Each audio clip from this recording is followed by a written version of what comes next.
Hello and welcome back, everyone. It is just another day in the life as a military wife, and we have another amazing military spouse panel for you this week. It is the same 4 military spouses that we had on our panel last month, myself included, and I will introduce those lovely ladies to you in just a second. But this week we are breaking down different social media resources, groups, and different things in the military community. Which ones we found effective, which ones we found problematic, how we avoid those issues, and how we use those resources to make our lives as effective and uplifting as possible. And we want to share those tips and tricks with all of you today. So thank you again for joining me. Thank you for these amazing military spouses and their support. As always, I am your host, Sam Wolf, and you're listening to Life of a Military Wife.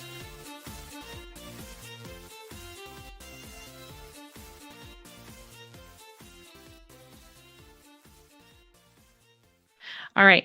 So going into this next question, we have the same people as last time. We've got Maria, Strange Life Coach, Lindsay, who is having her first book come out, which we are going to talk about that, honey. I'm so excited. I love books. I'm a nerd. I love to read. And then Erica, who is a fabulous YouTuber. She is on a lot of different YouTube channels, just giving commentate. I can't even think of the proper word, giving insight for military life. I found her through the Pro channel, the WDW Pro channel, and she is their military contributor. She likes to answer their military questions for them, and she's fabulous at it. And that's how I met Erica. She's great. So we're going to be talking about, because we now have this ability to build these relationships online, there are these forums, these spouses groups, and they can be a little interesting. They can get some spiciness. There's all sorts of stuff. So we're going to talk about the good, the bad, and the ugly with these social media spouse groups. And I'm sure you've all had your own fun little stories and your fun little interactions. And I've had to learn when to get off some pages and when to get on. I found it really helpful when I'm first getting to a new duty station to look and see if that duty station has a spouse page. And sometimes I'll get on there to ask questions, introduce myself, find resources. But then, depending on what I see on that page, sometimes I will hop off as soon as I get established because it's just not a uplifting environment. Sometimes in the social media groups, you'll run into people who, oh, what was that phrase you used, Maria, last time? The get in the pig pen with people. The people that want Maria the last time was talking. I was like, oh, that's such an awesome phrase. But there's people who just want to like complain all the time. They don't want solutions. They just want to complain. And you know what? If that's how they do life, they can do life that way. But I look for I don't want to be online all the time. And so I want to look for people who are going to be uplifting, who are going to look for solutions. That's me personally. So I've found that there's a military spouse page for members of our church across all the branches and all the installations, basically worldwide. And that's how I found Maria. And it was great. I'm so grateful for that. I found Erica by happenstance because we were in a chat in a live stream and there was like, she's military. I'm like, wait, you're military? Hi, I'm military too. And so, yeah, you got to be a little bit, you got to put yourself out there. Sometimes we can find these great friends and hold on to them. Sometimes you're going to find people that you're like, okay, thanks, bye. And be willing to make those breaks in those relationships, being willing to be polite and say, okay, thanks, see ya. And that's an important skill to realize, is that it's okay to just walk away digitally from a conversation if it's overwhelming. So we're going to mix it up this time. We're going to start with Lindsay and then do Erica and then Maria, you'll wrap it up for us. But I'm going to hand it over to Lindsay. Talk about your experience with these online spouses groups. What has helped you? Different things like that. Certainly. So I probably lean towards more what you were mentioning, Sam, that I join the page before I'm arriving at a place. If we have orders, then I kind of want to check out and see because your people living in that location that you're coming to, they do have knowledge you don't have yet, for better or for worse, right? I think you have to hold all of their information with very open hands, seeing as how some might be at that location not enjoying their time and might not have solutions, as you were saying, but they might have ideas on, like, when we were moving to the Norfolk area of Virginia, everybody was like, oh, hold up, you really need to think about where you're going to live because of the bridge and tunnel situation in the city. Like, if your spouse is working on this side of town, but you're going to choose over here, that's going to be like an hour and a half commute some days or longer, depending on if the bridge or the tunnel gets backed up.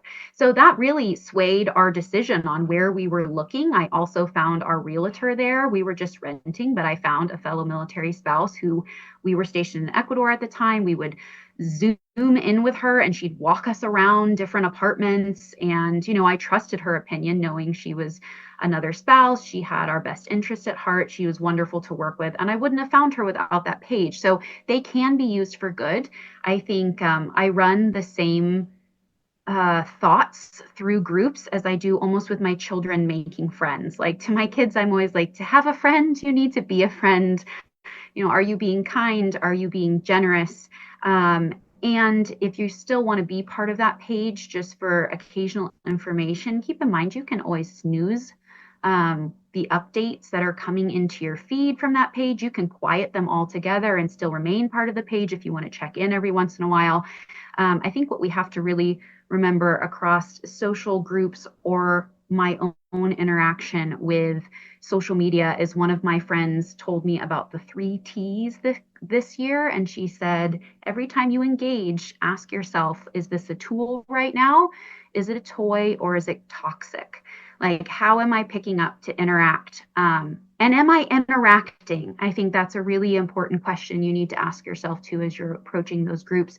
Are you interacting? Or are you kind of coming like voyeurism to just watch what's going down?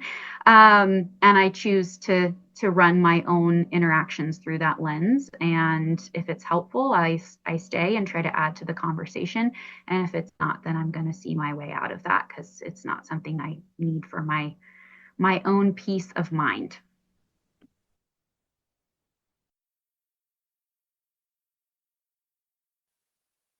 Can you repeat the question? My ADD brain literally just flatlined. Yeah. So the question is, with the social media groups that we're a part of, the spouses pages, sometimes they can be helpful, sometimes they can be toxic. What has your experience been like? How do you navigate that and make it a healthy, helpful resource? So far it's been really positive, but like Lindsay, I'm very careful.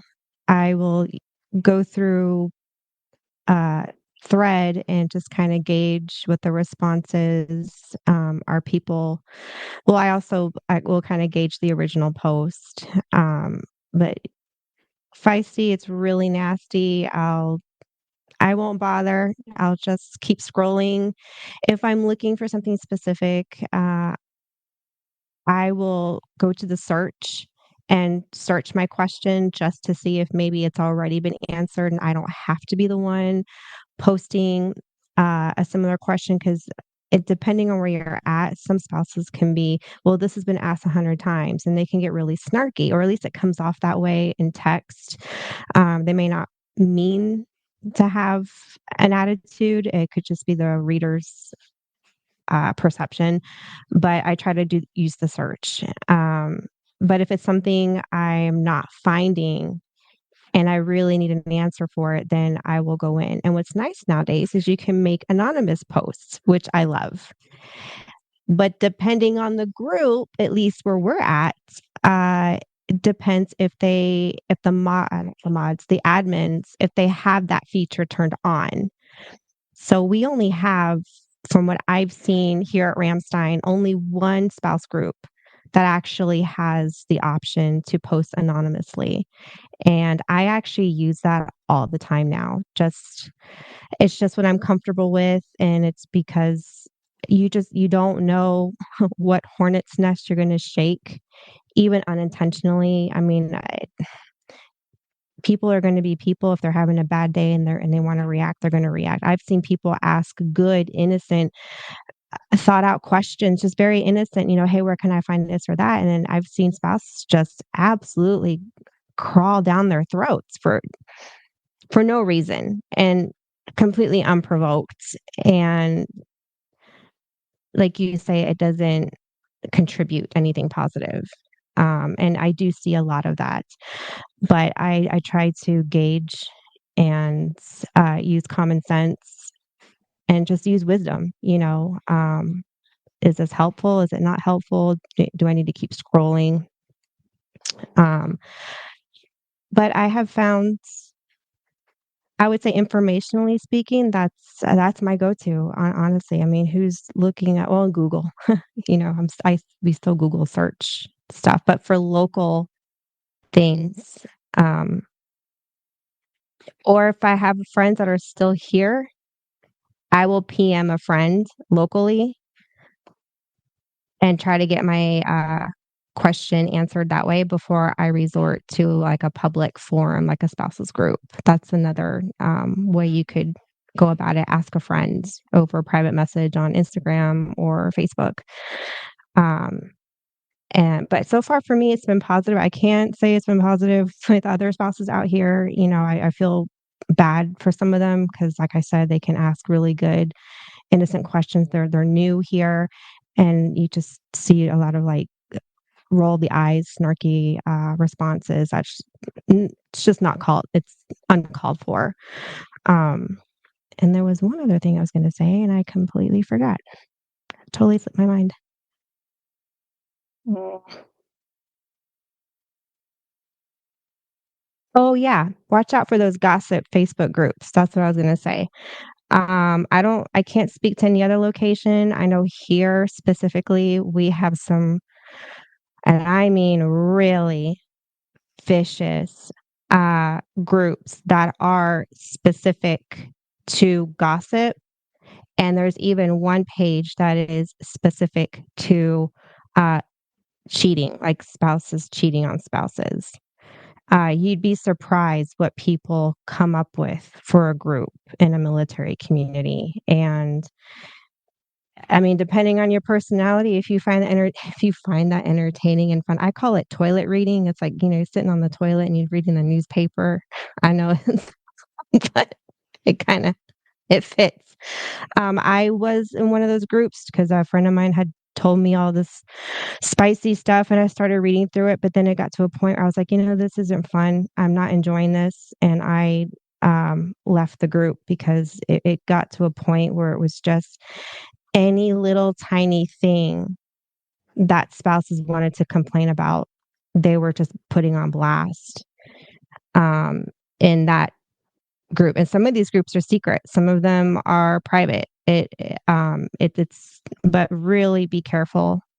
Um, I wouldn't engage. If you find it fun and entertaining just to read, fine, depending on who you are. I know some people are just like that. Um, but just be very careful because it doesn't take much to trigger to shake a hornet's nest. That's what I've seen.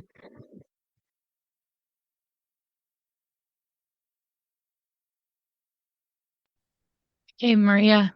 All right. So I was to say, I use the groups probably a little bit different. We've spent the last 7 years of our career at Fort Drum. And actually, when we got stationed there, we had a handful of friends that were already there. And so, like, my friend found my house because I kind of jokingly said, I got 6 kids. I need this 4 bedroom, 3 bath house, kind of like, haha, 3,000 square feet. What do you got for me? And so she tells her husband, and he goes, oh, yeah, one of the guys is moving.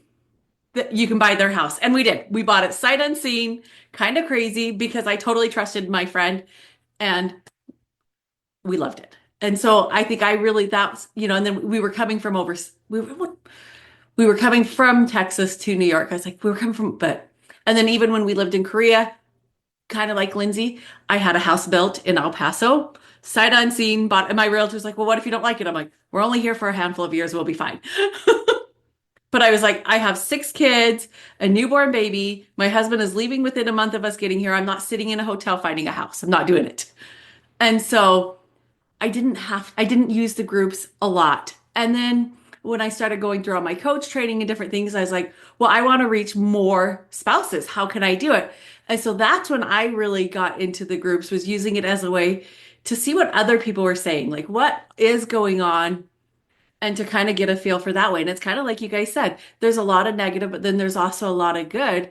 And so I kind of went into it as, how can I share my experience? How can I put the good out there? But then I also found, as I started looking, I found groups for different things. Like, we spent months living in our RV, in our travel trailer, and there's a Facebook group just for military families who live in their RVs, and they share tips and tricks, and this worked and this didn't work, and this space is really good, this is where and so things like that. And so I kind of went into some of it, some of the bigger all over groups, but then also these little bit more niche groups. And so I kind of pulled up my Facebook. I'm like, what are the groups I'm in right now? I'm in a chapter 35 dependence group, because my husband's 100% permanently and total disabled from the military. And so my kids get education funds. And because I was part of that group, I learned that my son, who's married, actually gets to use those resources. And what a blessing that has been for him and his family, finishing out his last semester, couple of semesters of school, and her being pregnant. They got a stipend that helped offset the cost of school and living. And so without these groups, we wouldn't have known that. Or we had our house in El Paso. And so I joined the military landlords and the different rules, because there are some separate rules for being landlords. And I'm in a retirement group. So finding those, and then, but I think it's, how are you using the groups? Can you use them to benefit you? Can you find a group that's a little bit more niche for you? There's a military spouse professional group, and you can share your books, you can share your podcasts, your YouTubes, and it's for networking. And so I've kind of gone into some of those, but I didn't find that I used the base groups as much. One, in El Paso and in upstate New York, we didn't live on post. That wasn't really the circle that I was in. It was a good, 20 minutes to post. That wasn't who I was hanging out with. That wasn't where I was shopping. It wasn't where I was doing things as a general rule. We might use the MWR page. I like, oh, what events do you have going on? And going and finding those. I'm part of a Space A group because I want to see where I could try and fly. But you can't fly as a spouse in the States. You can fly from overseas back to the States on morale leave. But once you hit the States, you can't fly anymore. We kind of learned that when we got stranded in Seattle when we flew back from Korea by myself with 4 little kids. And I'm like, oh, I can't fly anymore. As I'm sitting in this airport, I'm like, okay, well, we'll figure this out. What's next? And luckily, my sister lived in Portland and was like already coming to get me so we could hang out with her for a couple of days. So at least I had something. I wasn't just totally stuck, but I was like, that would have been nice to know before we left Korea. But that added to the adventure, and recognizing like, we are blessed in the fact that we make these friends at these duty stations. And now we do have that social media to stay connected. My little brother's like, hey, I'm going here and I might need help with this. Do you know anybody? And 9 times out of 10, I do. And, so I thought that is so cool. Like, we really do get to build friends all over the world. And now, because of social media and the ways that we're able to connect, we get to continue to build those friendships in different ways, by meeting people, by sharing, like, Lindsay's writing a book, and I've said in the podcast or on an Instagram post, hey, we're looking for panelists, and she messaged me, and I'm like, that is so awesome. And now we get to connect, and I'm excited to read, her book and to share it with other people, and just knowing that we all want to put that good out. And I went into the military with a really negative outlook. Like, okay, well, let's see how long we're going to be married till this destroys it.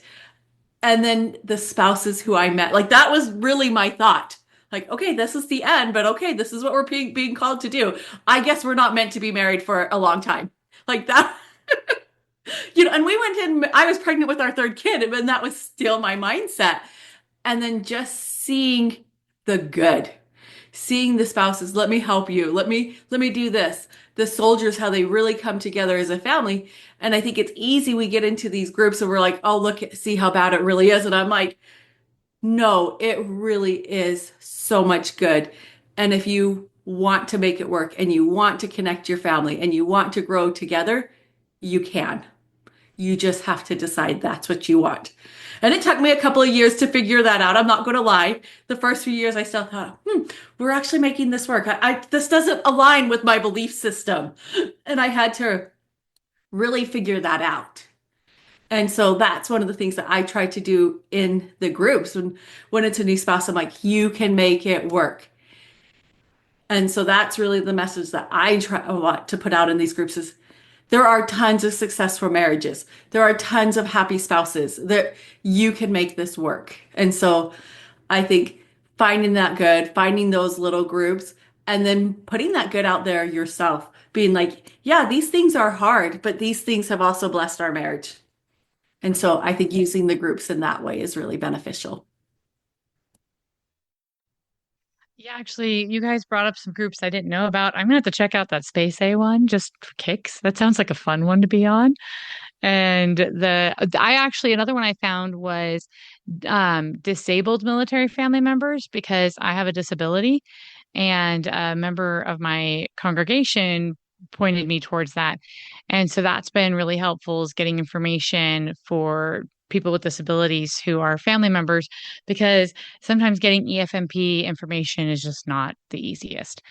The other thing I wanted to quickly just touch on is there's those selling pages for different posts. Oh my gosh, people can get feisty on those. I've learned the best policy is just be like, it's free on the curb, come get it. I am not responding to anything else. Because anytime I have tried to be more intricate or accommodate, it is always blown up in my face. So yeah, just put it on your curb and say, free, come get it. I'm not responding. Because otherwise people just get cranky. Anyway, but we found a lot of great stuff on those sites. So if you've got little kids, because we had 3 kids, 3 and under, and then we had surprise baby later on. Oh my gosh. Little kid stuff can get expensive, and people, if they're going Oconus, get rid of lots of great stuff.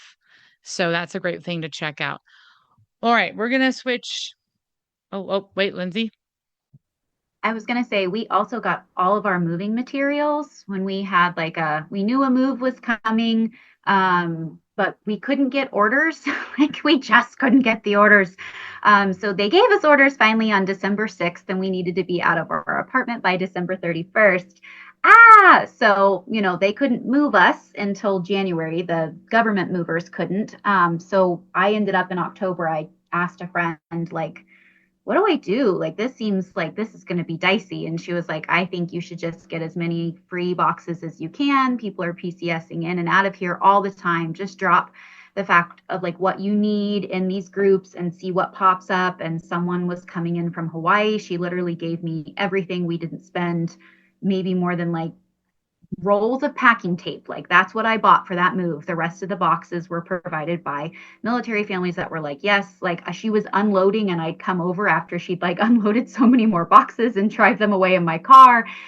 So that goes back to what Maria was saying, that empowering, like we're here for each other moment. Those do happen and we just have to be part of it, part of that solution. And then also keep our eyes up for, when it also turns around and comes full circle to us to help us out.